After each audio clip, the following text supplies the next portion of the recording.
I never imagined that at 72 years old, I'd be standing alone under the broken awning of Murphy's Gas and Go, watching my son's BMW disappear into the October rain. The fluorescent lights flickered overhead as I clutched my purse tighter, the cold seeping through my cardigan. Kevin had told me we were stopping for gas on our way to dinner. What he didn't tell me was that dinner was a lie, and this gas station would become the place where I learned that the sweet little boy I'd raised had grown into a stranger who saw me as nothing more than a walking ATM machine. You see, for 45 years, I'd been Kevin's biggest supporter, his safety net, his cheerleader. I'd worked double shifts at Millbrook Elementary just to pay for his baseball camps. I'd taken out a second mortgage to help him through college when his grades weren't good enough for scholarships. When he married Brittany, I gave them $20,000 as a wedding gift. When they wanted to buy their first house, I co-signed the loan. When the twins were born, I was the free babysitter, the emergency contact, the grandmother who never said no. But standing there in that parking lot, watching the taillights fade into the distance, I realized I'd been living in a fantasy. The son I thought I knew, the family I thought I had been carefully orchestrating something that would leave me with nothing. What they didn't count on was that this retired elementary school teacher had a few lessons left to teach. Before we jump back in, tell us where you're tuning in from. And if this story touches you, make sure you're subscribed, because tomorrow, I've saved something extra special for you. My name is Linda Marie Thompson, and I suppose I was what people in Millbrook called a success story. After my husband David died from a heart attack when Kevin was just 8 years old, I'd managed to raise my son alone while building a career I was proud of. For 37 years, I taught third grade at Millbrook Elementary, and for the last 15 of those years, I also worked part-time at the town library. I wasn't wealthy, but I was comfortable. My little ranch house on Maple Street was paid off. I had a decent pension, and I'd managed to save about $127,000 over the years. More importantly, I had something money couldn't buy: respect in my community. Parents specifically requested their children be placed in my classroom. The library trustees had offered to name the children's reading room after me when I retired 2 years ago, though I'd politely declined. I volunteered at the Community Learning Center, teaching adults to read and running the after-school program for kids whose parents worked late. In a town of 45,000 people, I knew half of them by name, and they knew me as someone they could count on. Kevin seemed proud of me, at least on the surface. He'd bring Brittany and the kids to my school events, post pictures on social media of my amazing teacher mom, and brag to his real estate clients about how I'd shaped half the town's children. Tyler and Madison, my grandchildren, would spend weekends at my house, and I'd spoil them with homemade cookies and bedtime stories. Madison especially loved when I'd read to her from my collection of first edition children's books, some of which had been gifts from grateful parents over the years. Others I'd carefully collected at estate sales and book fairs. Looking back now, I can see that Kevin's pride in me was always connected to what I could provide. When he needed a character reference for his real estate license, he'd mention his mother, the beloved teacher. When potential clients visited his office and saw the photo of me receiving the Teacher of the Year award, he'd share the story of how I'd raised him as a single mother. When he wanted to impress other parents at Tyler's baseball games, he'd point out that his mother had taught their children too. But somewhere along the way, Kevin's appreciation had curdled into something darker. Maybe it was when Brittany started, complaining about their mortgage payments, or when Tyler needed expensive orthodontics, or when Madison wanted to join the competitive dance team. Maybe it was when they realized that maintaining their lifestyle, the BMW, the country club membership, the annual vacations to Florida, was stretching their finances thin.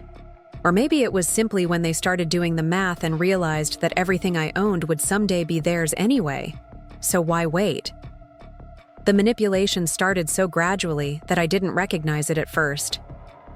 About 8 months before that night at the gas station, Kevin had suggested that I might want to consider giving him power of attorney, just in case something happened to me. "You're getting older, Mom," he'd said with what seemed like genuine concern. What if you have a medical emergency and can't make decisions for yourself? Brittany and I just want to make sure we can help you if you need it. It made sense at the time. Kevin was my only child, and if something did happen to me, I'd want him to be able to handle my affairs. So I'd agreed, and we'd gone to see his lawyer friend Tom Patterson, who'd drawn up the documents. Tom had explained everything carefully, emphasizing that the power of attorney was only meant to be used if I became incapacitated. Kevin had nodded seriously, holding my hand as I signed the papers. "This is just a precaution, Mom," he'd assured. "I hope we never have to use it." The second phase had been the gentle suggestions about my finances. Kevin would visit more frequently, sometimes bringing spreadsheets and articles about investment strategies for seniors. He'd express concern about my money sitting in simple savings accounts and certificates of deposit, earning minimal interest. Wouldn't I be better off with some higher yield investments? Didn't I want my money to work harder for me? Brittany would chime in with stories she'd heard about elderly people losing their savings to scams or poor decisions. "You're so trusting, Linda," she'd say with a concerned smile. "There are people out there who specifically target retirees. You need someone looking out for your interests." They offered to help me organize my finances to make sure everything was properly protected and optimized. It seemed like such a loving gesture from a son and daughter-in-law who cared about my well-being. So I'd given Kevin access to my bank accounts, ostensibly so he could help me manage them better. I'd shown him where I kept all my important documents, my social security information, my account numbers, my passwords. "We just want to make sure everything's organized," Kevin had explained, "so if anything happens, we can help you quickly." The third phase had been the lifestyle suggestions. Kevin and Brittany started mentioning how big my house was for just one person, how much work it must be to maintain, how isolated I might be getting. They'd drive me past Sunset Manor, the nice senior living complex on the other side of town, and point out how much easier life could be in a smaller place with built-in community activities and maintenance included. "You could make new friends," Brittany would say. "And think of how much money you'd save without utilities and property taxes and home repairs. You could enjoy your retirement instead of worrying about all that upkeep." They weren't pushing. They insisted, just planting seeds for me to think about. Preparing and narrating this story took us a lot of time, so if you are enjoying it, subscribe to our channel. It means a lot to us. Now back to the story. After all, they only wanted what was best for me. They'd even offered to help me research options when I was ready, to make the transition as smooth as possible. The fourth phase had been the emergencies. Suddenly, Kevin and Brittany seemed to face a series of financial crises that required immediate assistance. Tyler needed emergency dental work that insurance wouldn't cover. Madison's dance team had an unexpected opportunity to compete in a national competition, but they needed money for travel and costumes right away. Kevin's car had broken down and he couldn't afford the repairs without affecting his ability to work and provide for his family. Each time they'd approach me with genuine distress and embarrassment. They hated to ask, they'd say, but they didn't know where else to turn. The bank wouldn't approve a quick loan. They couldn't borrow against their house again, and they didn't want to use high-interest credit cards. They'd pay me back, of course, as soon as they got back on their feet. And I'd helped every time. I'd written checks or authorized transfers, usually between $3,000 and $8,000 per emergency. They'd make token payments back to me sometimes, but there was always another crisis that required the money to go back out again. Over the course of 6 months, I'd probably given them close to $30,000 in various forms of assistance. I told myself it was what family did for each other. I'd raised Kevin to be responsible, and if he was asking for help, he must really need it. The money was just sitting in my accounts anyway, and what good was it doing there? I couldn't take it with me when I died, and seeing my son and grandchildren struggle when I had the means to help felt selfish. But the night of the gas station, I started to understand that none of it had been real.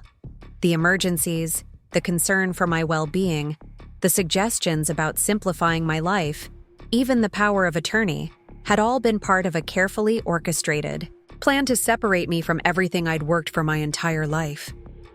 It had started with what Kevin called a celebration dinner. Earlier that day, he'd called to tell me that he'd finally gotten a big real estate commission he'd been working toward for months. He wanted to take me out to dinner at Riverside Steakhouse, the nicest restaurant in Millbrook, to celebrate and to thank me for all my support over the years. I'd been so proud and happy for him. I'd put on my best dress, the navy blue one with the small pearl buttons that I'd worn to church functions and school board meetings. I'd even put on the pearl earrings David had given me for our 20th anniversary, and I'd spent extra time on my hair and makeup. This felt like a milestone, a moment when Kevin was finally succeeding on his own and wanted to share it with his mother. Kevin had picked me up right on time, driving the BMW that I now realized I'd probably helped pay for through all those emergency loans. He'd seemed excited, talking about his plans for the commission money and how this deal might lead to even bigger opportunities. He'd thanked me again for always believing in him, for all the sacrifices I'd made over the years, and for being the kind of mother who never gave up on her children. We'd driven toward the restaurant, taking the scenic route through downtown, Millbrook. The October evening was beautiful, with the leaves just starting to change colors and a gentle breeze that made everything feel crisp and full of possibility.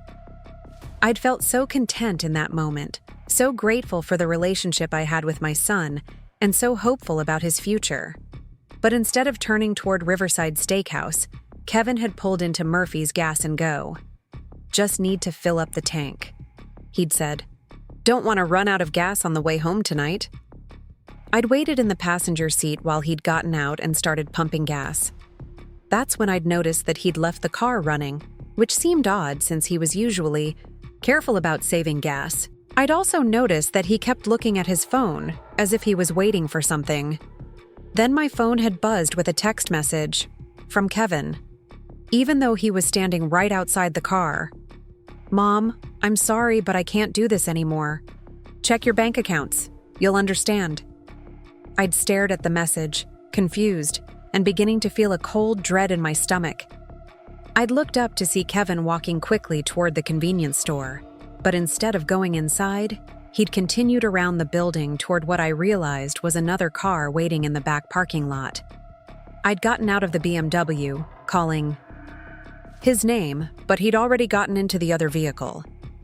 As it drove away, I'd caught a glimpse of Brittany in the driver's seat. They'd planned this. Both of them. They'd deliberately brought me here, to this gas station, to abandon me while they drove away in a second car they'd positioned ahead of time. Standing there in the increasingly heavy rain, with Kevin's BMW still running but locked, I'd used my smartphone to access my bank account for the first time in weeks. Kevin had been handling my finances, remember, so I hadn't needed to check on things regularly. What I'd seen on that small screen, illuminated by the flickering gas station lights, had changed everything I thought I knew about my life and my family. My savings account, which had held $127,000 just 2 months before, now showed a balance of $432. My checking account, which had maintained a steady balance of around $8,000 for household expenses, showed a balance of $67. My certificates of deposit, worth $45,000 when they'd matured the previous month, were gone entirely. Kevin had used his power of attorney to systematically drain every account I had, transferring the money into accounts that he controlled.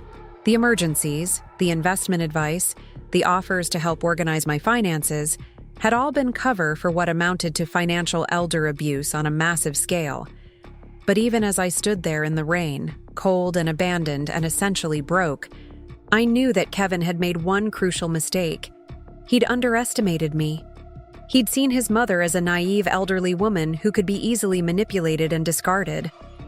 He'd forgotten that I'd been a teacher for 37 years, which meant I'd dealt with difficult children, demanding parents, tight budgets, and complex problems every single day. He'd forgotten that I'd raised him as a single mother while building a career and earning the respect of an entire community. Most importantly, He'd forgotten that teachers never give up on their students, even the ones who disappoint them. And Kevin Thompson was about to get the education of his lifetime. The first person to find me at Murphy's Gas & Go was Jake Chen, a former student of mine who now worked as a night security guard at the industrial complex across the street. I must have looked pitiful standing there in the rain, because he immediately pulled his patrol car over and rolled down the window. "Mrs. Thompson? Ma'am, are you all right? Do you need help?" Jake had been in my third grade class 15 years earlier, a quiet boy whose parents worked double shifts at the textile factory.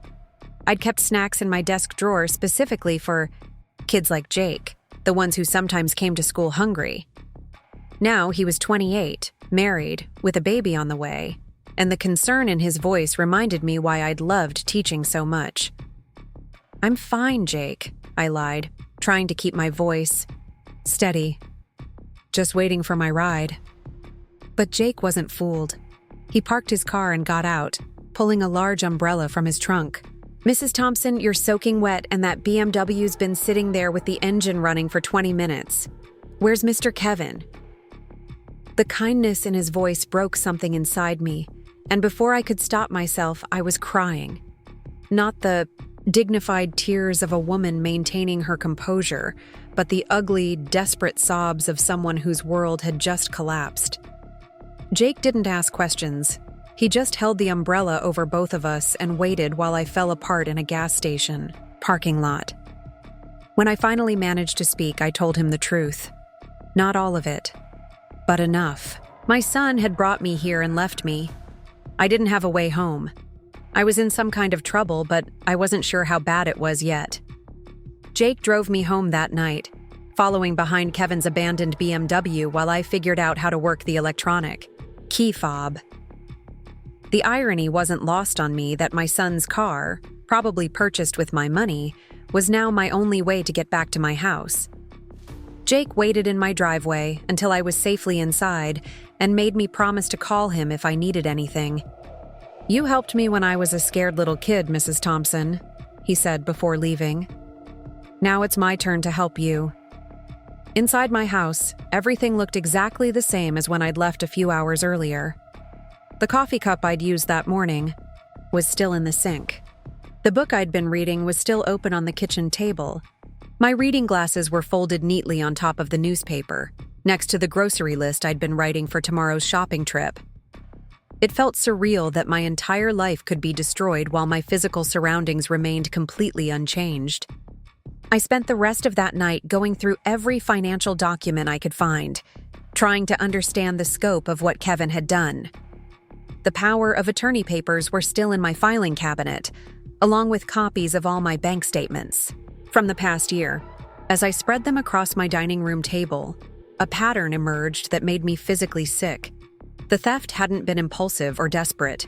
It had been systematic and planned over many months. Kevin had been using his power of attorney to make small withdrawals at first, amounts that wouldn't trigger any automatic alerts from the bank. 500 here, 1,000 there, always with plausible explanations when I asked about them.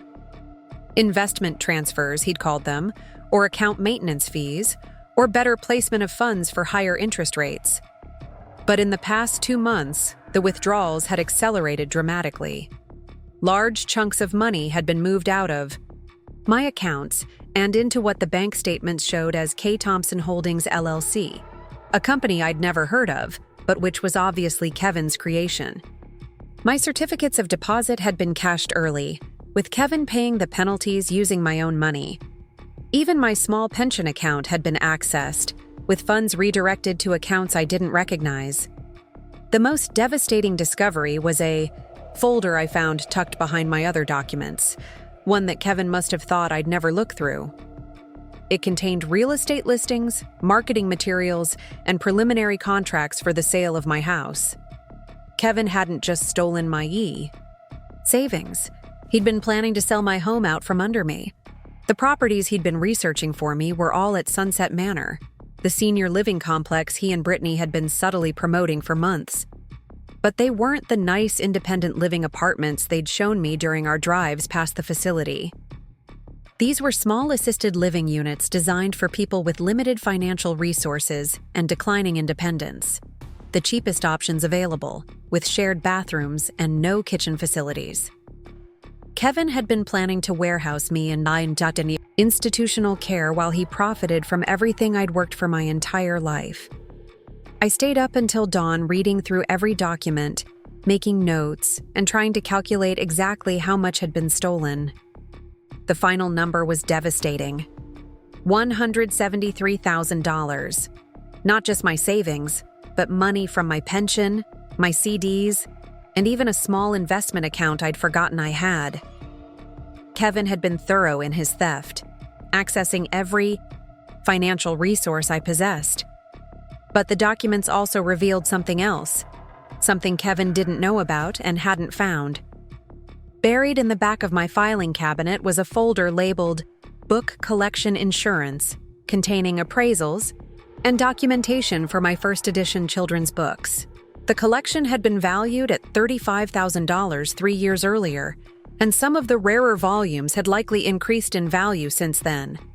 Kevin had dismissed my books as worthless old paperbacks, never realizing that some of them were quite valuable to collectors. At 6 a.m, exhausted and overwhelmed, I called the one person I trusted to help me figure out what to do next. Dorothy Williams had been my neighbor for 12 years, and my closest friend for almost as long. Dot was a retired nurse who'd spent 40 years dealing with medical emergencies, difficult doctors, and complex family dynamics. If anyone could help me think clearly about this situation, it would be her.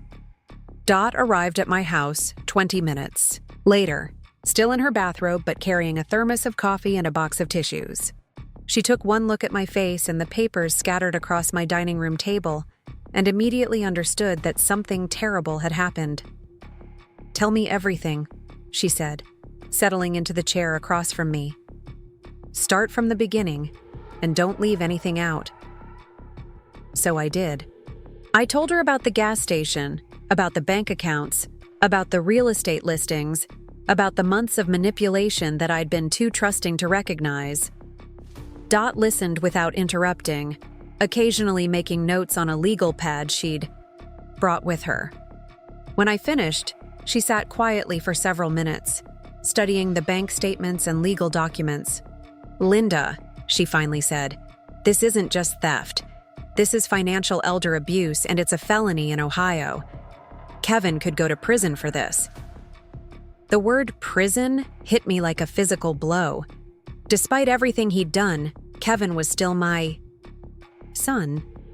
The idea of him behind bars, of my grandchildren visiting their father in jail, made me feel sick. But Dot continued talking, her voice gentle but firm. "I know he's your son, honey, but what he's done to you is a serious crime. And if you don't report it immediately, you're going to lose any chance of getting your money back." Dot helped me make a list of everything I needed to do. First priority was getting to the bank as soon as it opened to report the fraudulent transactions and freeze my remaining accounts. Second was documenting everything Kevin had taken and when. Third was finding a lawyer who specialized in elder law and financial abuse cases. Fourth was filing a police report, regardless of how I felt about the idea of my son facing criminal charges. "The police report creates an official record," Dot explained. "Even if you decide later that you don't want to press charges, you need that documentation to show the bank and your insurance company that this was fraud, not authorized transfers." At 9 o'clock that morning, Dot drove me to First National, Bank of Millbrook. I'd been banking there for 25 years, and most of the employees knew me by name. But the person who could help me with fraud claims was Maria Santos, a woman I'd never met who managed the bank's security and fraud prevention department.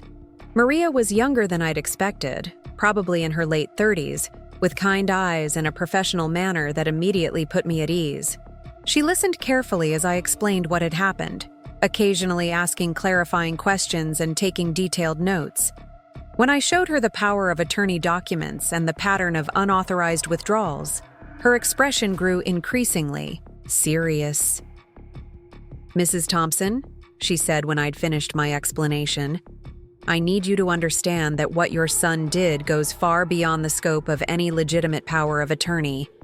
Even if you had been incapacitated, which you clearly were not, these transactions would still be questionable.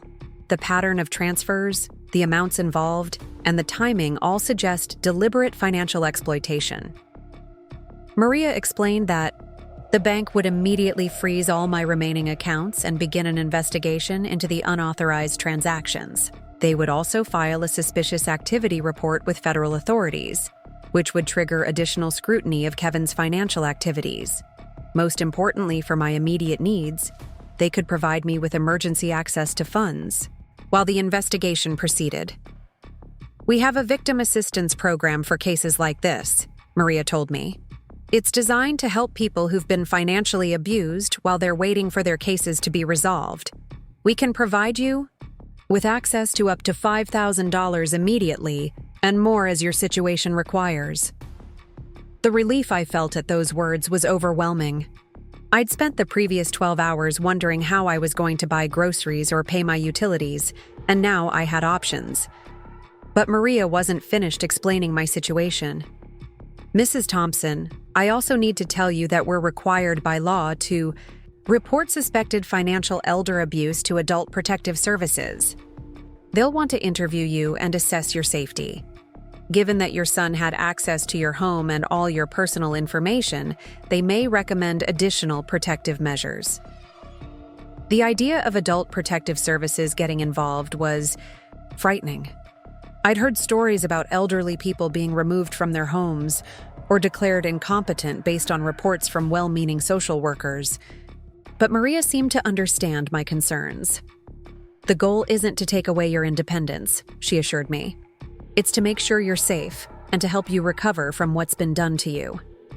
In cases like this, APS often serves as an advocate for the victim rather than as a threat to their autonomy. While Maria worked on securing my accounts and initiating the fraud investigation, Dot and I went to see Jake Mitchell at the Millbrook Legal Aid Society.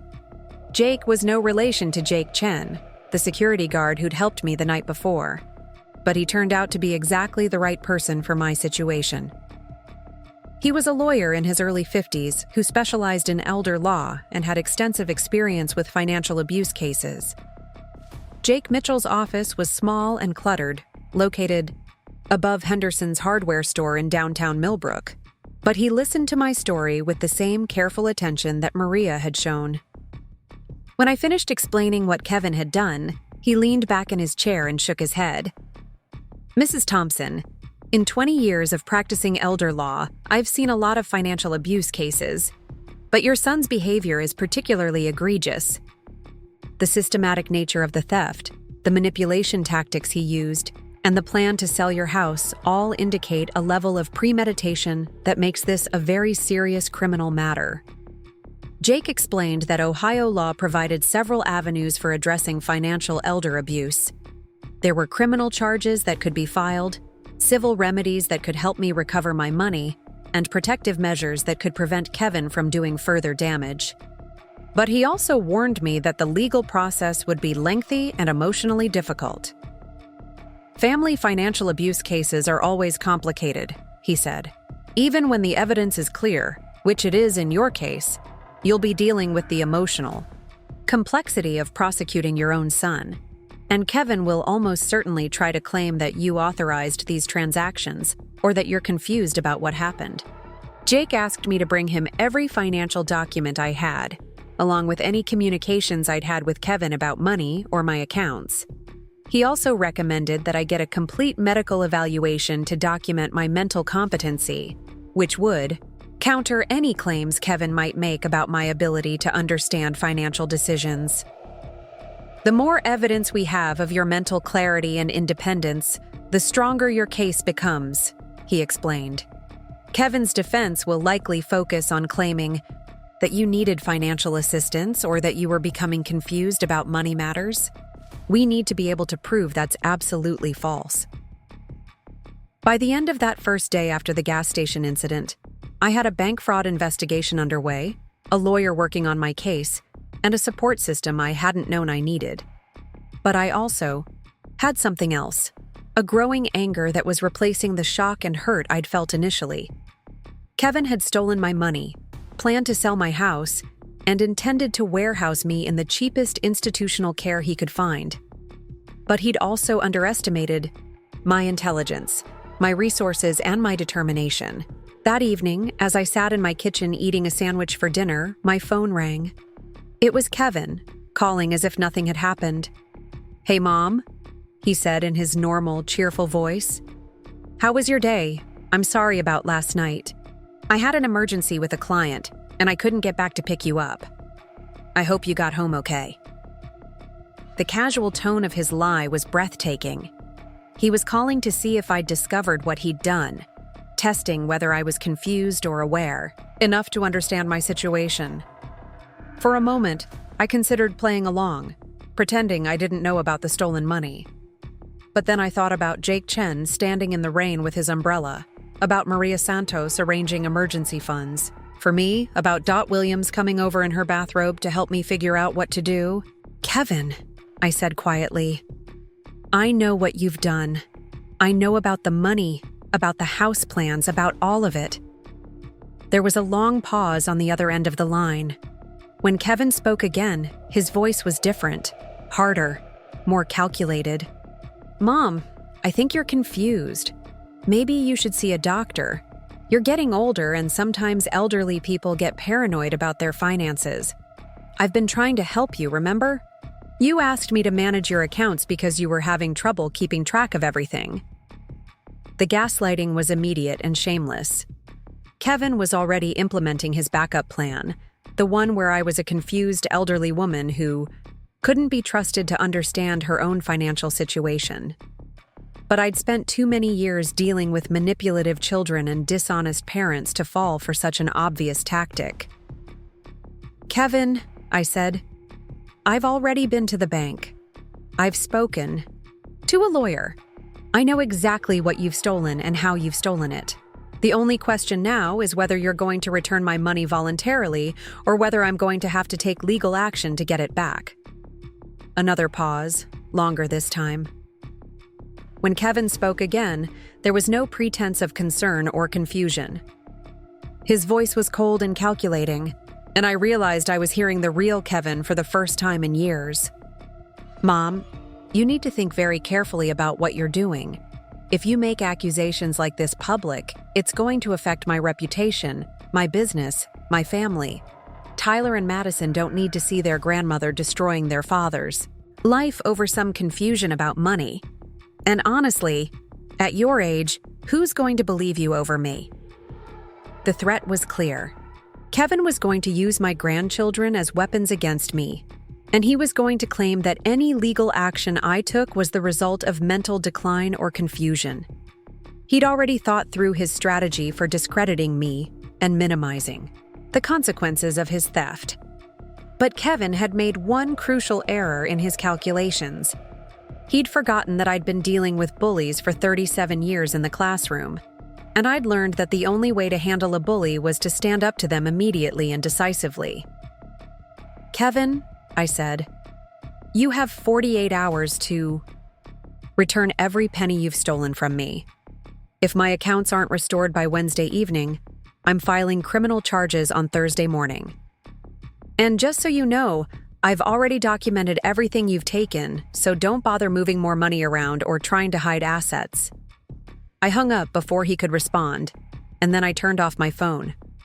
For the first time since standing in that gas station parking lot, I felt like myself again.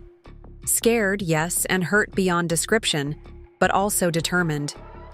Kevin thought he'd stolen everything from me, but he'd left behind the most important thing: my ability to fight back. The war for my life was just beginning, but I was no longer fighting it alone.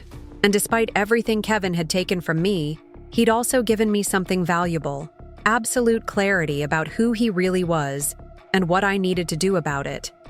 The scared, confused woman he'd abandoned at Murphy's Gas and Go was gone. In her place was a retired teacher who'd spent decades dealing with difficult children. And Kevin Thompson was about to learn that some lessons can't be avoided forever. Kevin's 48-hour deadline came and went without a single penny being returned to my accounts. On Thursday morning, exactly as I'd promised, I walked into the Millbrook Police Department and filed criminal charges against my son for financial elder abuse, theft, and fraud.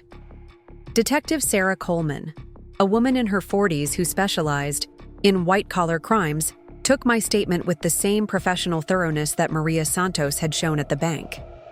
"Mrs. Thompson," Detective Coleman said after reviewing all my documentation, "this is one of the most clear-cut cases of financial elder abuse I've seen.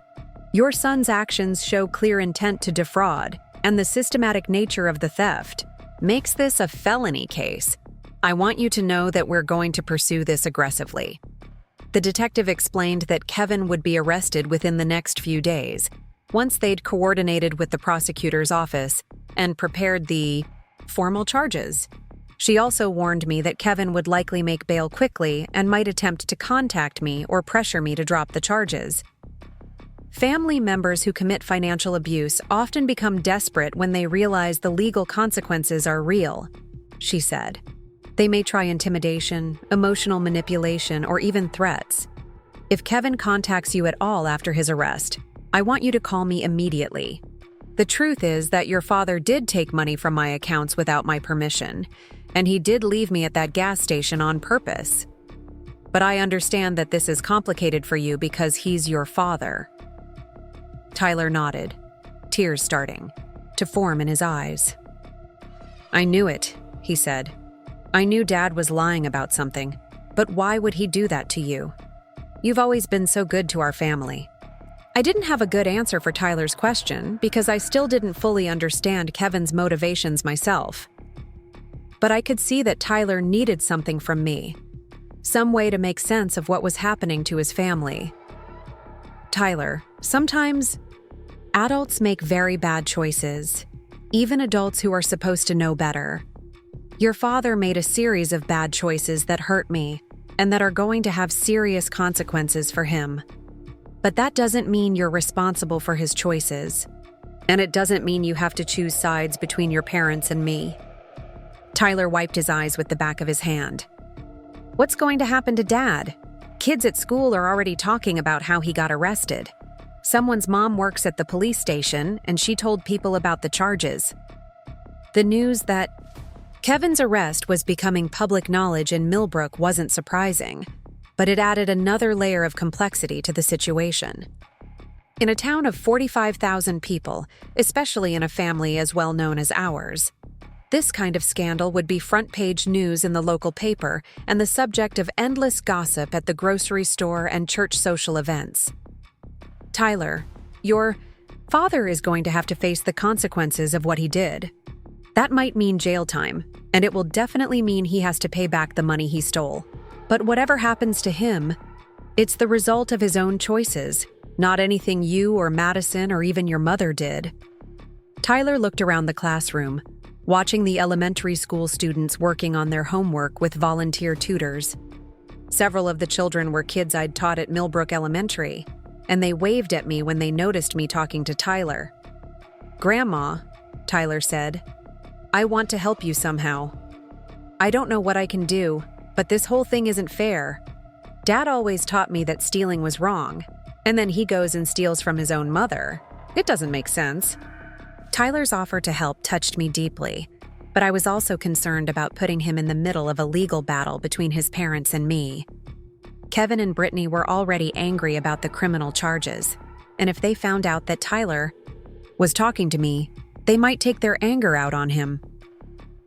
"Tyler, I appreciate that you want to help, but the most important thing you can do right now is focus on school and taking care of yourself. This situation with your father isn't your responsibility to fix." But Tyler wasn't ready to let the subject drop. "There's something else I need to tell you, Grandma. Dad and Mom have been talking about moving to Arizona. Dad says it's because of new real estate opportunities, but I think it's really because he wants to get away from here before the trial starts." This was news to me, and it was potentially very serious.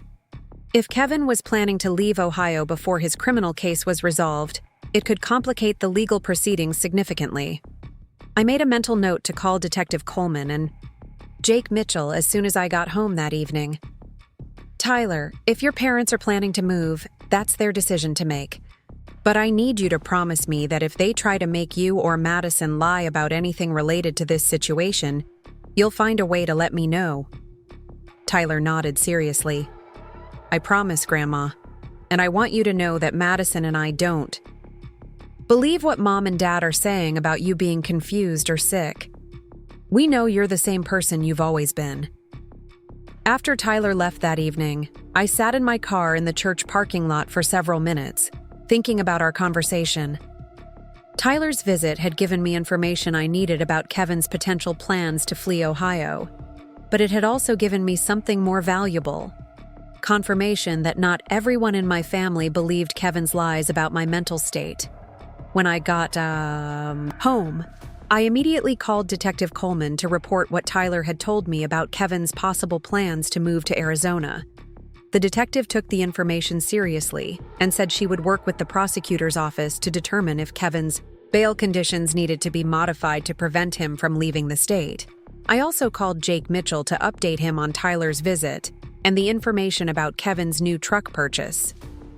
Jake was particularly interested in the truck because it represented a major asset that Kevin had purchased with stolen money. Linda, Jake said, if Kevin bought a new truck with cash, and that cash came from your accounts, then that truck is essentially stolen property. We can include it in our civil case, and if we win, Kevin will have to sell it to help pay restitution. Jake also had news for me about the progress of our civil case. The bank's fraud investigation had uncovered additional evidence of Kevin's systematic theft, including email communications between Kevin and Brittany discussing how to access my accounts without raising suspicions.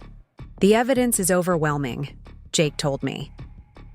Kevin's going to have a very difficult time defending his actions in court. The question now isn't whether we'll win, but how much of your money we'll be able to recover, and how long it will take. The criminal case was moving forward as well. Detective Coleman called the next day to let me know that the prosecutor's office had decided to add additional charges based on the evidence the bank had provided. Kevin was now facing charges for theft, fraud, forgery, and financial elder abuse, with a potential sentence of up to 15 years in prison if convicted on all counts. Mrs. Thompson, Detective Coleman said, I want you to understand that these are serious charges, and the prosecutor is treating this case as a priority. Your son is looking at significant jail time, and the evidence against him is very strong. Despite everything Kevin had done to me, hearing about the potential 15-year sentence was sobering. I'd wanted justice, and I'd wanted my money back. But the reality of my son potentially spending more than a decade in prison was difficult to process emotionally. But my emotional conflict was interrupted by a development that reminded me exactly why I'd been right to pursue legal action against Kevin.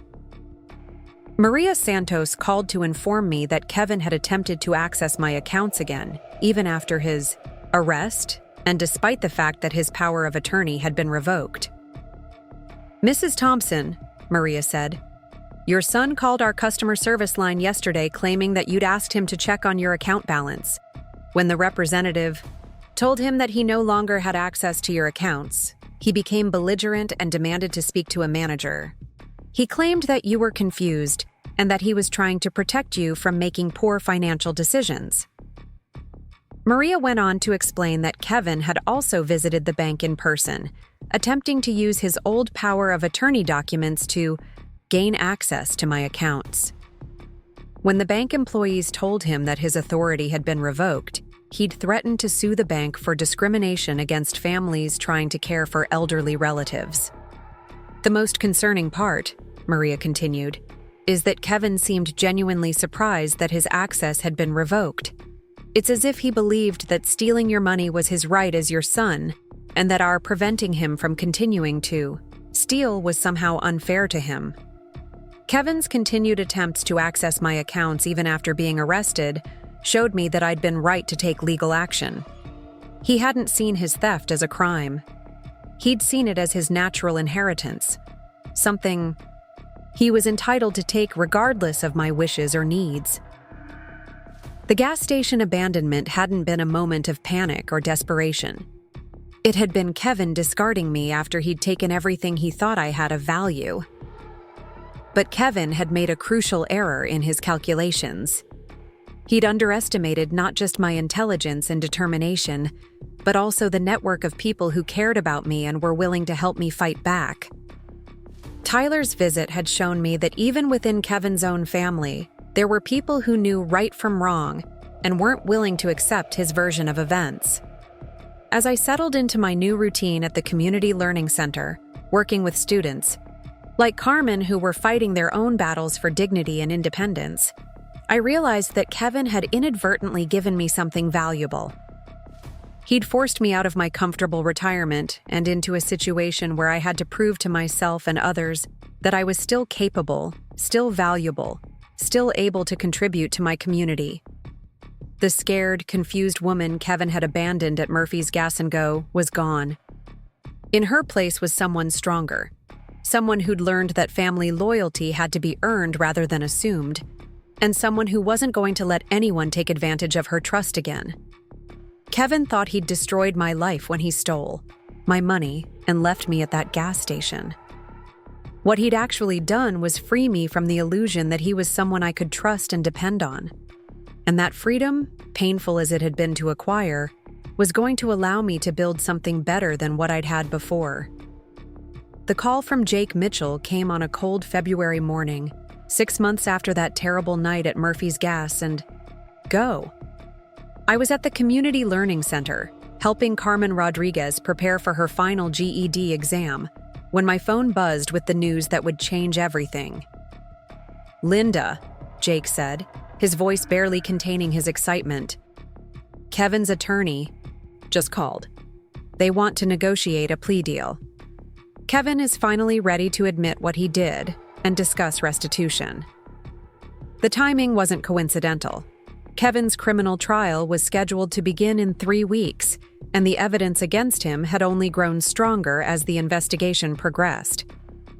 Detective Coleman had uncovered additional financial irregularities going back almost 2 years, including forged signatures on documents Kevin had used to access my retirement accounts.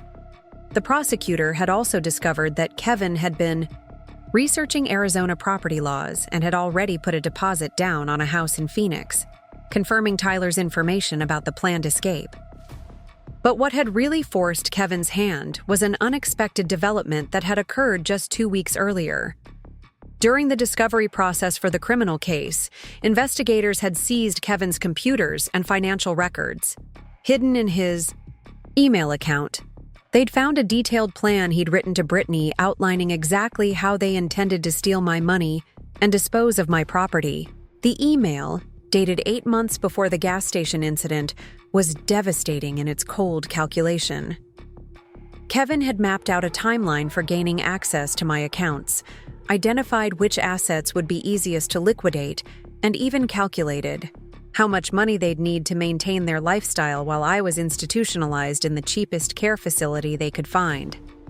Most damning of all, Kevin had written about how they would handle any resistance from me by claiming I was suffering from dementia or other age-related mental decline. "Linda," Jake continued on the phone, "this email changes everything. It proves that Kevin's theft wasn't impulsive or done out of desperation. It was a carefully planned crime that he and Brittany had been plotting for the better part of a year. The prosecutor says it's the most clear-cut case of financial elder abuse she's ever seen." Jake explained that Kevin's attorney had reached out because Kevin was finally facing the reality that he was going to prison. The evidence was overwhelming. Public opinion in Millbrook had turned completely against him, and even his own children were starting to distance themselves from his lies and manipulation. "They're offering full restitution of everything he stole, plus interest and damages," Jake said. "They're also offering to return the house deed to you and to liquidate all the assets he purchased with your money. In exchange, they want you to support a reduced sentence recommendation." The offer was tempting from a practical standpoint. Full restitution would restore my financial security and eliminate the uncertainty of waiting for a trial outcome. But there was a part of me that wasn't ready to let Kevin escape the full consequences of what he'd done. He'd stolen my money, abandoned me in the rain, and spent months trying to convince everyone that I was mentally incompetent. A reduced sentence felt like letting him off too easily. "What kind of reduced sentence are they talking about?" I asked. "Instead of the potential 15 years he's facing on all charges, they're asking for 5 to 7 years with the possibility of parole in 3. It's still significant jail time, but it would mean Kevin could rebuild his life while he's still relatively young." I told Jake I needed time to think about the offer, and he agreed to schedule a meeting for the following week where we could discuss all the options in detail. But before I could make any decisions about Kevin's fate, I had a more immediate problem to deal with. That afternoon, as I was leaving the community center, I found Brittany waiting by my car in the parking lot. I hadn't seen my daughter-in-law since the night Kevin had abandoned me at the gas station, and the change in her appearance was startling. The perfectly styled hair and expensive clothes were gone, replaced by a tired-looking woman in jeans and a winter coat that had seen better days. "Linda," Brittany said as I approached my car, "I need to talk to you, please. Just 5 minutes." I was tempted to ignore her and drive away, but something in Brittany's voice stopped me. She sounded desperate in a way I'd never heard before, and I was curious about what she had to say. 5 minutes, I agreed, but I made sure to stay close to the community center entrance where other people could see us. Brittany took a deep breath before speaking. "Linda, I want you to know that the whole thing was Kevin's idea. I went along with it because I was scared of him, but I never wanted to hurt you the way he did." The attempt to paint herself as an innocent victim was breathtaking in its dishonesty. I'd seen the emails where Brittany had actively participated in planning my financial destruction, and I knew she'd been the one driving the getaway car at the gas station. "Brittany, I said calmly, "I've seen the emails. I know you were involved in planning everything from the beginning." Brittany's face crumpled, and she started crying. But instead of acknowledging her role in what had happened, she doubled down on her victim narrative. "You don't understand what it's been like living with Kevin," she sobbed. "He's controlling and manipulative, and when he gets an idea in his head, there's no changing his mind. I was afraid that if I didn't go along with his plan, he'd turn on me and the kids." I studied Brittany's face as she spoke, looking for any sign of genuine remorse or accountability. What I saw instead was someone who was still trying to manipulate the situation to her advantage, just like Kevin had tried to do with his phone calls and his attempts to access my bank accounts. "Brittany," I said, "what do you want from me? I want you to know that Tyler and Madison are innocent in all this. They had no idea what Kevin was planning, and they're the ones who are going to suffer the most if Kevin goes to prison for 15 years. Tyler's already been accepted to Ohio State, but we can't afford tuition now that Kevin's been fired from his real estate job.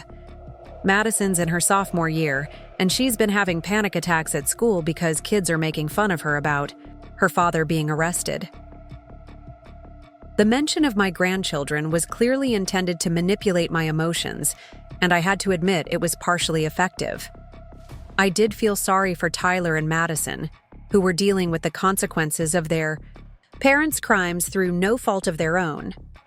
But I also recognized that Brittany was using their pain as a weapon against me. "Brittany, I'm sorry that Tyler and Madison are suffering, but that's the result of choices that you and Kevin made. I didn't create this situation." Brittany wiped her eyes and changed tactics. "Linda, if you agree to support the plea deal, Kevin and I will make sure that Tyler and Madison maintain a relationship with you. But if Kevin goes to prison for 15 years, we'll probably have to move away from Millbrook, and you'll never see your grandchildren again." The threat was delivered with a smile, but it was a threat nonetheless. Brittany was trying to use my love for Tyler and Madison to coerce me into accepting a reduced sentence for Kevin. It was emotional blackmail, plain and simple. "Brittany," I said, stepping closer to her, "let me make something very clear to you. I will not be manipulated or threatened by you or Kevin ever again. If you try to keep Tyler and Madison away from me, I'll pursue grandparents' rights in court. And given your current legal situation, I don't think a judge would be very sympathetic to your position." Brittany stepped back, clearly surprised by my firm response. I think she'd expected me to crumble under the threat of losing access to my grandchildren, just like I'd crumbled under Kevin's manipulation for so many months. "You've changed, Linda," Brittany said, her voice turning cold. "You used to care about family." "You're right, I have changed," I replied. "I've learned the difference between family and people who happen to be related to me. Real family doesn't steal from each other, abandon each other, or use children as bargaining chips." I got in my car and drove away, leaving Brittany standing in the parking lot. But her visit had clarified something important for me about the plea deal. Kevin and Brittany were still trying to control the narrative and minimize the consequences of their actions. They wanted me to help them escape accountability, in exchange for promises they had no intention of keeping. That evening, I called Tyler to let him know about Brittany's visit and to reassure him that whatever happened with the legal case, I wanted to maintain a relationship with him and Madison. Tyler was grateful for the call, and he shared some information that helped me understand why Brittany had been so desperate. "Grandma," Tyler said, "Mom and Dad are in serious financial trouble. Dad lost his real estate license when he was arrested, and Mom can't find a job because everyone in town knows about the case. They're behind on the mortgage, and the bank is threatening to foreclose on the house. I think Mom was hoping you'd feel sorry for us and agree to drop the charges." Tyler's information confirmed what I'd suspected. Brittany's visit hadn't been motivated by genuine remorse or concern for the children. It had been a last-ditch attempt to escape the consequences of her and Kevin's crimes. The next week, I met with Jake Mitchell, Detective Coleman, and Assistant District Attorney Rebecca Martinez to discuss the plea deal offer in detail. Ada Martinez was a sharp woman in her early 40s who'd built her career on prosecuting white-collar criminals, and she was clearly frustrated by Kevin's attempt to negotiate a reduced sentence. "Mrs. Thompson," Ada Martinez said, "I want you to understand that you have every right to reject this plea offer. The evidence against your son is overwhelming, and I'm confident we'll get a conviction on all charges if we go to trial. The sentence could potentially be even longer than 15 years if the judge decides to make an example of him." Detective Coleman agreed with the prosecutor's assessment. "Linda, Kevin's case has already had an impact on other financial elder abuse investigations in our department. Word has gotten out that we're taking these cases seriously, and other victims are coming forward. Your willingness to press charges has encouraged other people to report similar crimes." Jake Mitchell presented the practical considerations from a civil law perspective. "Linda, the plea deal would guarantee you get your money back quickly, without the uncertainty of a trial. But if you reject the plea, there's always a small chance that something could go wrong in the trial, or that Kevin might find ways to hide assets before we can recover them." As I listened to all the perspectives, I realized that my decision about the plea deal wasn't just about Kevin, or even about getting my money back. It was about what kind of message I wanted to send about family accountability and the consequences of financial elder abuse. "I appreciate everyone's advice," I said, "but I need to know something from Ada Martinez. If Kevin gets 5 to 7 years instead of 15, what does that tell other people who might be considering similar crimes? What does it tell other victims who are afraid to come forward?" Ada Martinez smiled grimly. "Mrs. Thompson, that's exactly the right question to ask. If we accept this plea deal, we're essentially saying that family relationships can be used to excuse serious crimes. We're telling other potential victims that even if they have the courage to report financial abuse, the courts won't take it seriously enough to impose meaningful consequences." That conversation helped me reach my decision. The next day, I called Jake Mitchell and told him to reject Kevin's plea offer. I wanted the case to go to trial, and I wanted Kevin to face the full consequences of what he'd done. "Are you sure, Linda?" Jake asked. "This decision means more months of legal proceedings, more stress, and more public attention. It also means Kevin will likely receive a much longer sentence if he's convicted." "I'm sure," I said. "Kevin had 8 months to plan his crimes against me. He can spend 15 years thinking about why what he did was wrong." The trial began on a snowy Monday morning in March.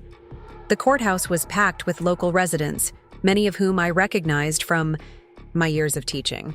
The story of Kevin's theft and my fight for justice had become a symbol in Millbrook of standing up to family members who abused their positions of trust.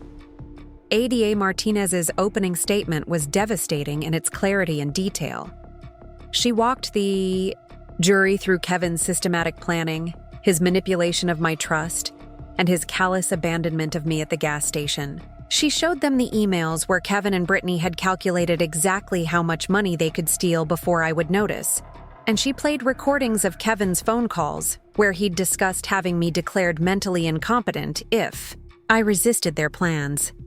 Kevin's defense attorney tried to argue that Kevin had genuinely believed he was protecting my interests by managing my finances, and that the gas station incident had been a misunderstanding rather than deliberate abandonment. But the evidence was too overwhelming to support such claims. The most powerful moment of the trial came when Tyler testified for the prosecution. My 16-year-old grandson walked to the witness stand with quiet dignity and told the jury exactly what he'd observed about his father's behavior and his parents' conversations about stealing from me. "My father taught me that stealing was wrong," Tyler said, looking directly at Kevin. "But then he stole from the person who had been most generous to our family. My grandmother never said no when we needed help, and my father repaid her kindness by taking everything she had." Tyler's testimony was devastating because it came from Kevin's own son, someone who had no reason to lie or exaggerate. When Kevin's attorney tried to suggest that Tyler was too young to understand the complexity of adult financial decisions, Tyler's response was perfect. "I understand the difference between asking someone for help and stealing from them," Tyler said. "My father didn't ask my grandmother for help. He tricked her into signing papers and then took her money without telling her. That's stealing, no matter how you try to explain it." The jury deliberated for less than 4 hours before returning with guilty verdicts on all charges. Kevin was convicted of theft, fraud, forgery, and financial elder abuse. The judge sentenced him to 12 years in prison, with the possibility of parole in 8 years. Brittany, who had agreed to testify against Kevin in exchange for a reduced sentence, received 3 years in prison and was ordered to pay restitution for her role in the scheme. But the legal victory was only part of my story. While the trial was proceeding, I'd been building something unexpected at the Community Learning Center. My work with adult students like Carmen had evolved into a comprehensive program for people who were rebuilding their lives after various forms of abuse or exploitation. Carmen had passed her GED with flying colors and was now enrolled in community college classes while working as a teaching assistant in our program. She'd become a powerful advocate for other women who were trying to escape difficult situations and rebuild their independence. "Mrs. Thompson," Carmen said to me after Kevin's sentencing, "watching you fight back against your son showed me that it's never too late to stand up for yourself. If you could rebuild your life at 72, after your own family betrayed you, then I could rebuild mine at 32 after my ex-husband tried to destroy it." The Community Learning Center had grown dramatically during the months of legal proceedings. We now offered financial literacy classes, legal aid referrals, and support groups for people dealing with various forms of family abuse. Pastor Chen had helped me secure grant funding to expand the program, and we'd hired 3 additional staff members to handle the increased demand for services. The most rewarding part of my new work was helping other elderly people who'd been victimized by their own family members. Word had spread throughout Ohio about my case, and I regularly received calls from people whose children or grandchildren had stolen from them or were pressuring them to sign over property or assets. "Linda," one caller said, "my daughter has been taking money from my accounts for 2 years, And when I confronted her about it, she told me I was getting senile and imagining things. I saw your story on the news, and I realized that what she's doing to me is exactly what your son did to you. Each of these calls reminded me why I'd been right to reject Kevin's plea deal and insist on a full trial. My case had become a template for other victims, showing them that family financial abuse was a serious crime and that they had legal recourse even when the perpetrator was someone they loved. Tyler and Madison had moved in with me after Brittany was sentenced to prison. Their mother's family in Arizona had offered to take them, but both children had chosen to stay in Millbrook and maintain their connections to the community where they'd grown up. Tyler was thriving at Ohio State, where he was studying social work with the goal of helping other families dealing with abuse and trauma. Madison had become one of my most dedicated volunteers at the Learning Center, working with younger children and helping them with their homework. The most surprising development had been the discovery of just how valuable my first edition children's book collection actually was. During the asset recovery process, an appraiser had evaluated the books at $63,000, significantly more than the $35,000 estimate from 3 years earlier. Several of the books had become quite rare, and collectors were actively seeking them. But instead of selling the collection, I'd decided to donate it to the Millbrook Public Library, where it would be preserved and made available for researchers and children's literature enthusiasts. The donation had been structured to provide ongoing funding for the library's children's programs, ensuring that Kevin's crimes would ultimately result in something positive for the community. On a warm day in May, almost exactly 1 year after that terrible night at Murphy's Gas & Go, I stood in the newly renovated children's reading room at the Millbrook Public Library. The walls were lined with my donated books, and local children were sitting in small groups while volunteer readers shared stories with them. Tyler was there with Madison, reading to a group of first graders with the same patience and enthusiasm I'd tried to model during my own teaching career. Dorothy Williams joined me as I watched the children enjoy their books. "Linda," she said, "look what you've built from the ashes of what Kevin tried to destroy.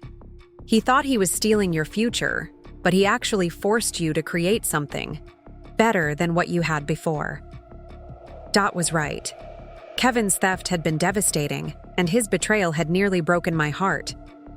But his crimes had also freed me from the illusion that family relationships were automatically sacred, regardless of how those relationships were conducted. I'd learned to distinguish between people who genuinely cared about my well-being and people who saw me as a source of money or convenience. Detective Coleman also arranged for increased patrol coverage around my neighborhood, just in case Kevin's desperation led him to do something unpredictable. The idea that I might need police protection from my own son was surreal, but after everything that had happened, I wasn't taking any chances. While the criminal case moved forward, I focused on rebuilding my life with the resources I had left. Maria Santos had been true to her word about the bank's victim assistance program, providing me with access to emergency funds that covered my immediate expenses. But I needed more than emergency assistance. I needed an income and a sense of purpose that didn't depend on Kevin or anyone else. That's when Pastor Michael Chen from Millbrook Methodist Church called with an unexpected opportunity. I'd been a member of the congregation for 15 years, and Pastor Chen knew about my background in education and my volunteer work with the literacy program. The church ran a community learning center in the converted basement of the old parsonage, offering after-school programs for children and adult education classes for people working toward their GEDs or learning English as a second language. "Linda," Pastor Chen said when he called, "I know you're going through a difficult time right now, but I have a proposition that might interest you. Our Learning Center coordinator just gave notice that she's moving to California to be closer to her daughter. We need someone to run the program, and honestly, you're the first person I thought of." The position wasn't glamorous. It paid $12 an hour for about 25 hours a week, managing a program that operated on a shoestring budget with mostly volunteer instructors.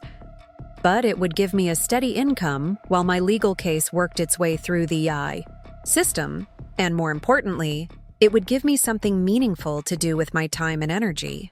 I accepted the position immediately, and within a week I was spending my afternoons and evenings at the learning center, working with kids whose parents couldn't afford private tutoring and adults who were trying to improve their education while working full-time jobs. The work was familiar and comforting, reminding me why I'd loved teaching in the first place. One of my first students was Carmen Rodriguez, a 32-year-old single mother who cleaned offices at night and was working toward her GED during the day. Carmen had dropped out of high school when she got pregnant at 16, and she'd been trying for years to find time and resources to complete her education. She was smart and determined, but she'd been out of school for so long that some of the academic concepts felt overwhelming. "Mrs. Thompson," Carmen said during one of our tutoring sessions, "I don't know if I'm smart enough for this. Sometimes I look at these math problems and feel like my brain just doesn't work the way it's supposed to." I recognized the self-doubt immediately. I'd seen it in thousands of students over the years, the belief that intelligence was fixed and that some people were just naturally better at learning than others. But I'd also seen how quickly that belief could change with the right encouragement and teaching methods. "Carmen," I told her, "intelligence isn't about how quickly you understand something the first time you see it. Intelligence is about persistence and willingness to keep trying until you figure it out. And you've already proven you have both of those qualities just by being here." Working with Carmen and the other adult students reminded me of something I'd forgotten during the months of Kevin's manipulation. I was good at what I did. I had skills and knowledge that were valuable, and I could make a real difference in people's lives. Kevin had tried to convince me that I was becoming confused and incapable, that I needed his help to manage my own life. But every day at the Learning Center proved that the opposite was true. 3 weeks after I'd started working at the community center, something unexpected happened that would change everything. I was helping a group of elementary school students with their homework when Tyler, my 16-year-old grandson, appeared in the doorway of the classroom. Tyler looked nervous and uncertain, glancing around the room as if he wasn't sure he should be there. I hadn't seen him since before the gas station incident, and I wasn't sure what to expect from him. Kevin and Brittany had certainly told him their version of events, and I had no idea whether he believed I was a confused elderly woman who was unfairly attacking his father. "Grandma Linda?" Tyler said quietly. "Can I talk to you for a minute?" I excused myself from the homework group and walked over to where Tyler was standing. Up close, I could see that he looked tired and stressed, older than his 16 years. There were dark circles under his eyes, and he had the same nervous energy I'd seen in students who were dealing with serious problems at home. "Tyler, sweetheart, of course we can talk. What's going on?" Tyler looked around the room again, making sure no one else could hear our conversation. When he spoke, his voice was barely above a whisper. "Grandma, I need to know the truth about what happened with Dad and the money. Mom and Dad keep telling Madison and me that you're sick, that you're confused about things and making false accusations. But some of the things they're saying don't make sense." My heart ached for Tyler. At 16, he was old enough to understand that something serious was happening in his family, but he was caught between loyalty to his parents and his own sense of right and wrong. I could see in his eyes that he suspected his father was lying, but he was afraid to voice those suspicions. "Tyler," I said carefully, "what specifically doesn't make sense to you?" Tyler looked around again, then moved closer to me. "Dad bought a new truck last week, a brand new Ford F-150, and he paid cash for it. When I asked him where he got the money, he said it was from a big real estate commission. But I heard him on the phone with Mom a few days ago, and he was talking about how they needed to be careful about spending too much money too quickly." Tyler paused, struggling with what he wanted to say next. "And there's something else, Grandma. I found some papers in Dad's desk when I was looking for a stapler. Bank statements and stuff. But they had your name on them. It looked like Dad had been moving money from your accounts to his accounts, but the dates were from before the gas station thing happened." I felt a mix of pride and sadness as I listened to Tyler. pride because he was smart enough to notice inconsistencies in his parents' story and brave enough to question what he was being told. Sadness because he was having to deal with the reality that his father was a criminal and a liar. "Tyler," I said, "I want to be honest with you, but I also don't want to put you in a difficult position with your parents." The scared, confused woman who'd stood alone in that gas station parking lot was gone. In her place was someone who'd learned that strength wasn't about avoiding difficult situations, but about facing them with dignity and determination. Someone who'd discovered that justice wasn't about revenge, but about holding people accountable for their choices and protecting others from similar harm. Kevin would spend the next 8 to 12 years in prison, thinking about the consequences of his actions. Brittany would serve her 3 years and then face the challenge of rebuilding her life with a criminal record and a damaged reputation. But Tyler and Madison were thriving in an environment where honesty and integrity were valued over manipulation and entitlement. And I had found something I hadn't even known I was looking for, a purpose that went beyond my own comfort and security. Every person I helped at the Community Learning Center, every victim of financial elder abuse who called me for advice, every child who discovered the joy of reading in the library room funded by my book collection, represented a victory over the cruelty and selfishness that Kevin had tried to make me accept as normal. The gas station where Kevin had abandoned me was still there on Route 15, still flickering with broken fluorescent lights and still serving customers who needed fuel for their journeys. But when I drove past it now, I didn't see the place where my old life had ended. I saw the place where I'd learned that even at 72, it wasn't too late to discover who I really was and what I was really capable of achieving. Kevin had thought he was discarding a used-up old woman who had outlived her usefulness.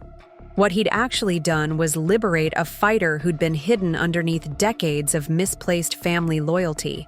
And that fighter had built something beautiful from the wreckage of his betrayal, something that would outlast his crimes and continue helping people long after he'd served his sentence and faded into the irrelevance he'd earned through his choices. Sometimes, the best revenge isn't revenge at all. Sometimes it's simply living well, building something meaningful, and proving that the person who tried to destroy you was wrong about who you are and what you're worth. 2 years had passed since Kevin's conviction when the letter arrived that would set the final chapter of my story in motion. I was in my kitchen making breakfast for Tyler and Madison before school when the mail carrier knocked on my door with a certified letter that required my signature. The return address showed it was from Kevin, writing from the Ohio State Correctional Institution where he was serving his sentence. I almost threw the letter away without opening it. Kevin had tried to contact me several times during his first year in prison, always through intermediaries or lawyers, but I'd made it clear that I had no interest in maintaining any relationship with him. Tyler and Madison visited their father occasionally, which I supported because I believed children shouldn't be completely cut off from their parents, even flawed ones. But I had no desire to hear Kevin's excuses, apologies, or attempts at manipulation. Something about this letter felt different, though. Maybe it was the fact that Kevin had written it himself, rather than having a lawyer send it. Or maybe it was the timing, coming just as I was preparing to make some important decisions about my own future. Whatever the reason, I found myself opening the envelope and reading Kevin's words for the first time since his conviction. The letter was longer than I'd expected, written in Kevin's familiar handwriting, but with a tone I'd never seen from him before. Gone was the confident, manipulative voice that had characterized all his previous communications. In its place was something that seemed, if not exactly humble, then at least genuinely uncertain. Kevin began by acknowledging that he had no right to contact me and that he understood if I chose not to respond. He wrote about his time in prison, about the anger management and financial responsibility classes he'd been required to take, and about the conversations he'd had with other inmates who'd committed similar crimes against their own families. "Mom," Kevin wrote, "I've had 2 years to think about what I did to you. and I still don't fully understand how I became the kind of person who could steal from his own mother. I keep trying to remember when I started thinking of your money as something that belonged to me, when I started seeing you as an obstacle to my own financial security, rather than as the person who had sacrificed everything to give me opportunities. The letter went on to describe Kevin's realization that his crimes hadn't been motivated by desperation or even greed, but by a sense of entitlement that had grown over years of watching me give him whatever he asked for. He wrote about how he'd gradually stopped seeing me as a person with my own needs and desires, and had started viewing me as a resource that existed primarily for his benefit. I convinced myself that I was protecting you by managing your finances, Kevin continued. But the truth is that I was protecting myself from having to ask for help. I was embarrassed that at 45 years old, I still needed financial assistance from my mother, so I decided to take what I wanted without asking. I told myself that the money would all be mine eventually anyway, so I was just accelerating the timeline. Kevin's analysis of his own motivations was more insightful than I'd expected, but I remained skeptical about his sincerity. I'd seen Kevin manipulate people too many times to trust that this newfound self-awareness was genuine rather than calculated. But as I continued reading, Kevin wrote something that surprised me. "Mom, I'm not writing this letter to ask for your forgiveness or to try to restore our relationship. I know that what I did to you was unforgivable, and I understand that you've built a new life that doesn't include me. What I'm writing to tell you is that Tyler and Madison have been visiting me regularly, and they've told me about the work you're doing at the community center and the way you've helped other families dealing with financial abuse." Kevin went on to describe how proud he was of the way Tyler and Madison had handled the aftermath of his crimes, and how grateful he was that I'd taken them in and provided them with stability during the most difficult period of their lives. He wrote about Tyler's success in college and Madison's volunteer work at the Learning Center, and he acknowledged that both of his children had become better people despite his failures as a father. "I want you to know," Kevin continued, "that I've instructed my lawyer to make sure that when I die, whether that's in prison or after I'm released, you'll be notified immediately. Not because I expect you to care, but because there are some things I want you to know about what I've done with the money I stole from you." This was the part of the letter that truly caught my attention.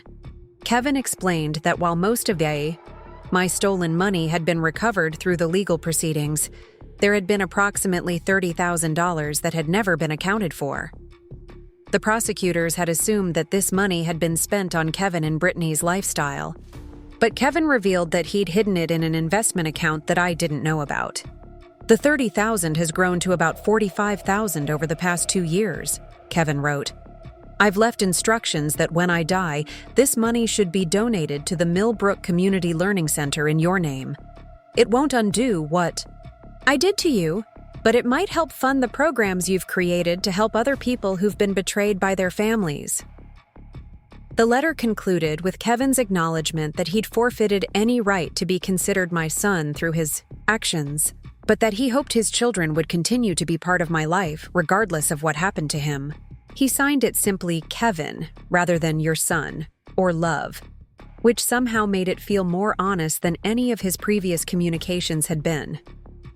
I sat in my kitchen for a long time after reading the letter, trying to process what Kevin had written and what it meant for the decisions I was facing.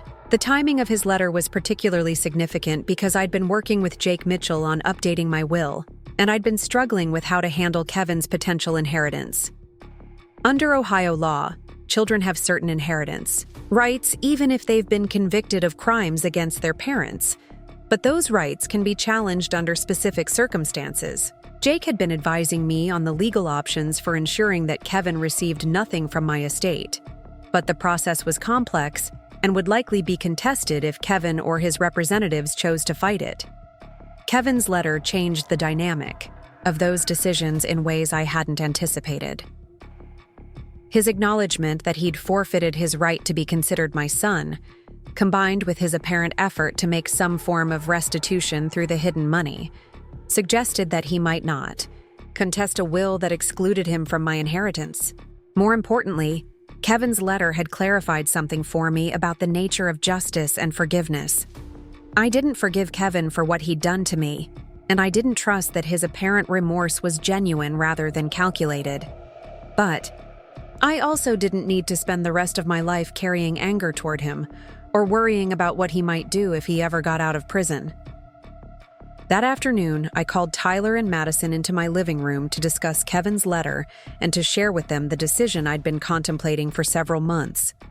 Both of my grandchildren had grown into remarkable young adults despite the trauma of their father's crimes and their mother's imprisonment. Tyler was excelling in his social work program and had already been accepted into a graduate program that would prepare him for a career helping families in crisis.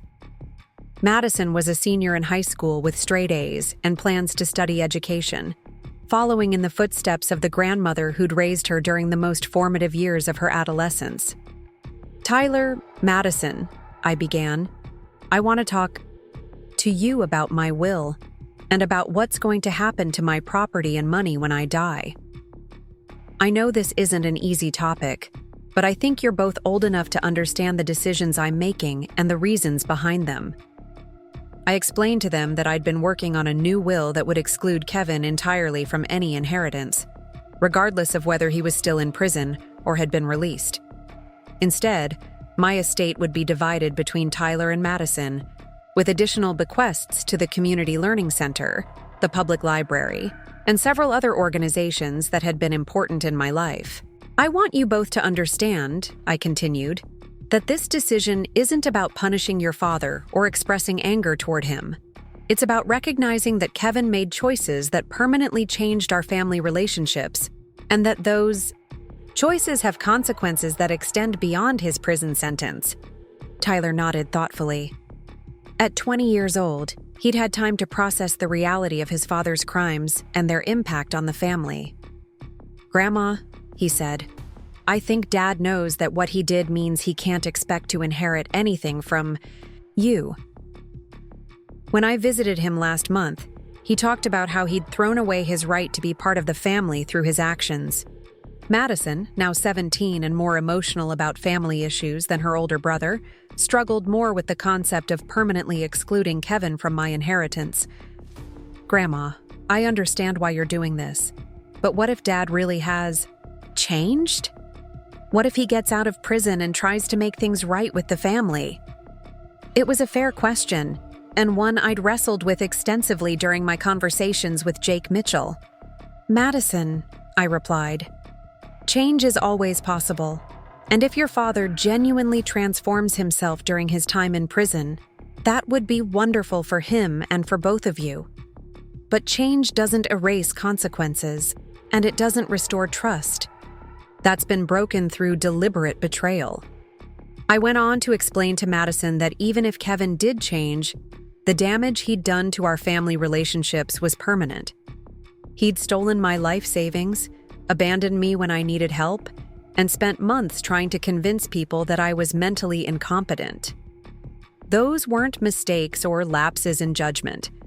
They were calculated crimes that revealed something fundamental about Kevin's character and his attitude toward people he was supposed to love and protect.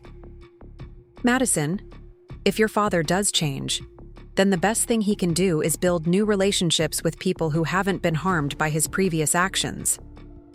But he can't undo what he did to me, and he can't expect me to pretend that it didn't happen or that it doesn't matter." Over the following weeks, I finalized the new will with Jake Mitchell's assistance. The document was carefully crafted to ensure that Kevin would have no legal grounds for challenging it, and it included detailed explanations of the reasons for his exclusion. But the will also contained something unexpected that had been inspired by Kevin's letter about the hidden money. I'd decided to include a provision that if Kevin died before me, and if his final instructions included a genuine donation to the Community Learning Center or another charitable organization, then I would match that donation up to $50,000. It wasn't forgiveness exactly, but it was an acknowledgement that people could sometimes find ways to do good even after they'd done terrible harm. The most significant decision involved in the new will was what to do with my house. Tyler and Madison both planned to leave Millbrook after finishing their education, Tyler for graduate school and eventually a career in social work, and Madison for college and whatever path she chose to pursue. Neither of them wanted to maintain the house where they'd grown up, partly because of the painful memories associated with their father's crimes. Instead of leaving the house to Tyler and Madison, I decided to donate it to the community learning center with the stipulation that it be converted into transitional housing for people who were rebuilding their lives after various forms of abuse or exploitation. The house would provide temporary shelter for women like Carmen Rodriguez, who needed safe places to stay while they worked toward independence and self-sufficiency. The decision felt appropriate given that Kevin had once planned to sell my house out from under me and use the proceeds to fund his lifestyle while warehousing me in institutional care. Now, the house would serve as a refuge for people who'd been betrayed by their own families or who were trying to escape abusive situations. 3 months after receiving Kevin's letter, I had another encounter that would prove to be even more significant than his written communication.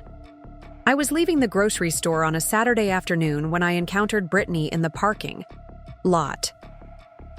She'd been released from prison 6 months earlier after serving her full 3-year sentence, and this was the first time I'd seen her since the trial. Brittany looked different than she had during the legal proceedings. The expensive clothes and perfect makeup were gone, replaced by the appearance of someone who was working hard to rebuild her life on a limited budget. She was loading groceries into an older model car that I didn't recognize, and she seemed nervous when she realized I'd seen her. "Linda," Brittany said hesitantly, "I wasn't sure if I should approach you, but I wanted you to know that I'm living in Millbrook again. I got a job at the medical center working in the billing department, and I'm renting a small apartment on the south side of town." I was surprised to learn that Brittany had returned to Millbrook rather than moving away to start fresh somewhere else. Given the publicity surrounding her and Kevin's crimes, staying in town meant dealing with constant reminders of what she'd done and with people who knew about her criminal record.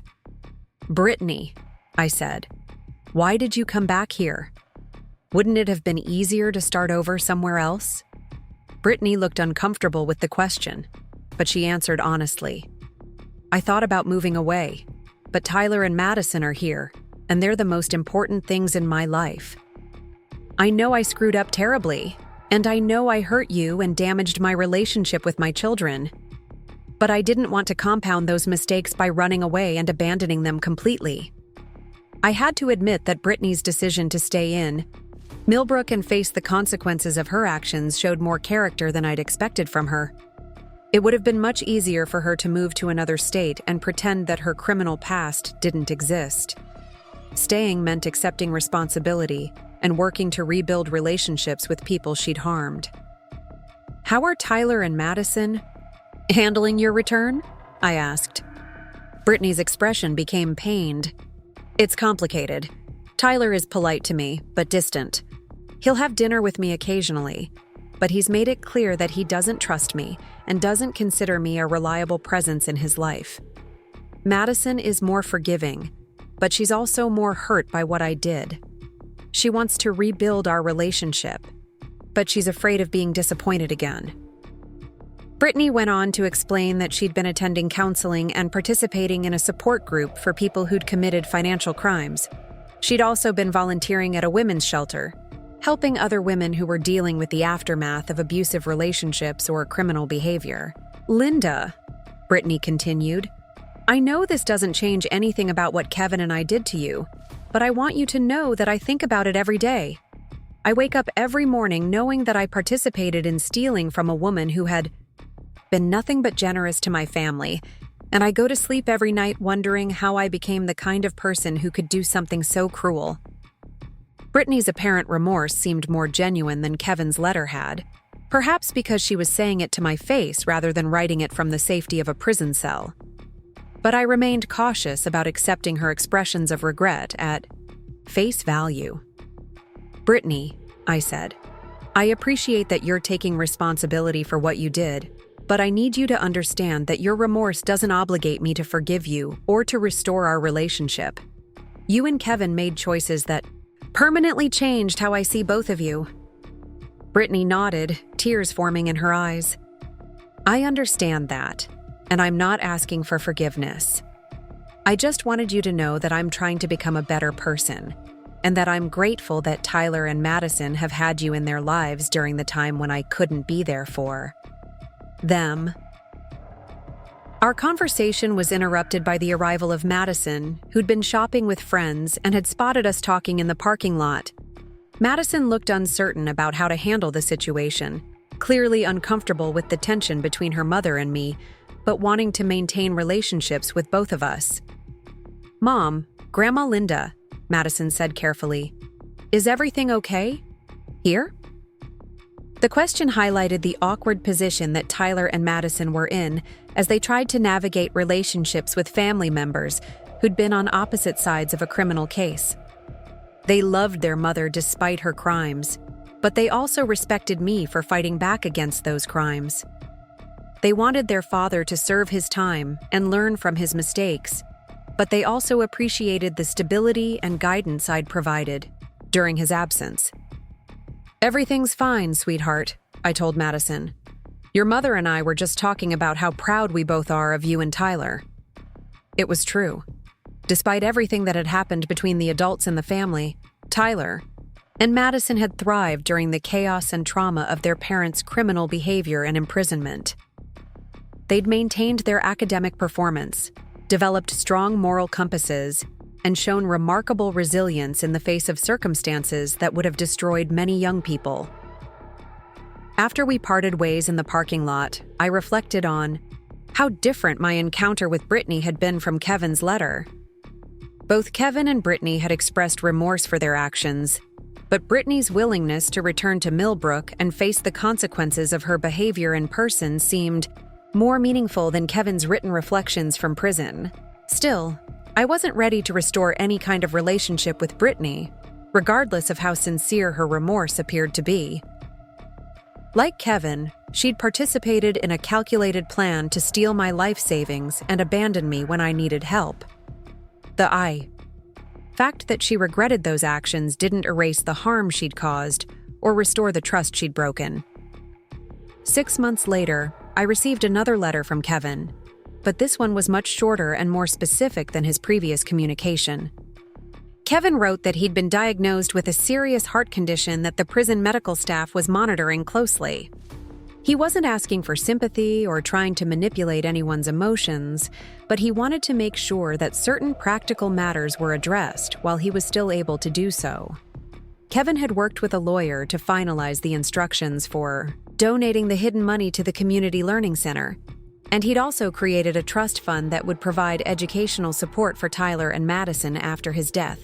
The trust was funded with money from Kevin's prison job and some investments he'd made before his arrest, and it was structured to ensure that I would have no involvement in its administration.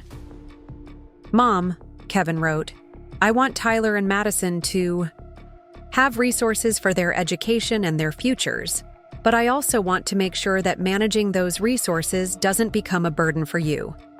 You've already done more for my children than they had any right to expect, given what I did to you." Kevin's letter also included something I hadn't expected: a formal legal document renouncing any claim to my estate or inheritance.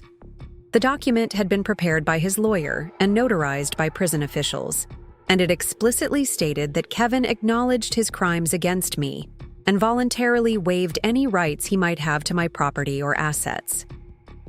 "I know you're probably changing your will to exclude me anyway," Kevin wrote, "but I wanted to make sure there would be no legal complications for Tyler and Madison after you're gone. This document should eliminate any possibility that my criminal record or my imprisonment could affect their inheritance from you." Kevin's renunciation of his inheritance rights was more significant than I'd initially realized. Jake Mitchell explained that having Kevin's voluntary waiver would make it much easier to defend my will against any potential challenges, and it would also simplify the legal processes that Tyler and Madison would have to navigate after my death. But more than the practical benefits, Kevin's gesture represented something I hadn't seen from him before. a genuine attempt to protect other people from the consequences of his actions, rather than trying to minimize those consequences for himself. For the first time since his arrest, Kevin seemed to be thinking about what was best for Tyler, Madison, and me, rather than what was best for Kevin. A year later, on a crisp October morning exactly 4 years after the gas station incident, I stood in the reading room of the Millbrook Public Library, watching Tyler read to a group of kindergarten students. He was preparing to graduate from Ohio State with his social work degree, and he'd already been accepted into a master's program that would specialize in family crisis intervention. Madison was there too, now a freshman at Ohio University studying elementary education. She'd decided that she wanted to follow in my footsteps as a teacher, though she planned to focus on helping children from troubled families rather than general education. "Grandma Linda," Madison said as we watched Tyler work with the children, "do you think Dad has really changed?" "Tyler thinks he has, but I'm still not sure what to believe." It was a question I'd been asked many times over the past few years, by Tyler and Madison, by people in the community, and by other victims of family financial abuse who'd contacted me for advice. The answer was complicated because change is always possible, but proving that change is genuine is much more difficult. "Madison," I said, "I think your father has learned some things about himself and his behavior during his time in prison. Whether that learning represents real change or just better understanding of his mistakes is something that can only be determined over time, after he's released and has to make choices about how to live his life." I went on to explain to Madison that forgiveness and trust were separate issues. I could potentially forgive Kevin for what he'd done to me without ever trusting him again, and I could acknowledge that he might have changed without wanting to, restore our relationship. "The most important thing," I told Madison, "is that you and Tyler make your own decisions about what kind of relationship you want to have with your father, both now and after he's released. You don't have to choose between your father and me, and you don't have to let anyone else's opinions influence how you handle those relationships." As we prepared to leave the library that day, I thought about how much had changed since that terrible night at Murphy's Gas and Go. Kevin was still in prison, serving the consequences of his crimes, but he'd apparently found ways to contribute positively to his children's futures and to the community he'd harmed. Brittany was rebuilding her life in Millbrook, working hard to restore her relationships with Tyler and Madison while respecting the boundaries I'd established. Tyler and Madison had grown into thoughtful, compassionate young adults who understood the difference between loyalty and enablement, between forgiveness and foolishness. They'd learned that family relationships required mutual respect and trust, not just shared DNA. And I had discovered strengths and purposes I'd never known I possessed. The Community Learning Center had become a model for similar programs throughout Ohio, helping hundreds of people rebuild their lives after various forms of abuse and exploitation. The transitional housing program funded by my estate planning was already helping women like Carmen Rodriguez move from crisis to stability to independence. Most importantly, I'd learned that betrayal, while painful, didn't have to be permanent damage. Kevin's crimes had ended one version of my life, but they'd also freed me to create a better version, one based on genuine relationships rather than obligation, on mutual respect rather than blind trust, and on personal growth rather than comfortable routine. Kevin had thought he was discarding a useless old woman when he left me at that gas station. What he'd actually done was liberate someone who still had important work to do and meaningful contributions to make. The scared, confused woman he'd abandoned in the rain was gone, replaced by someone who'd learned that family wasn't about who you were related to, but about who chose to treat you with love and respect. Sometimes the greatest gift someone can give you is showing you exactly who they are, even when that revelation is painful. Kevin had given me that gift through his betrayal, and I'd used it to build something better than what I'd lost. In the end, that was the most complete victory I could have asked for. Up next, you've got 2 more standout stories right on your screen. If this one hit the mark, you won't want to pass these up. Just click and check them out.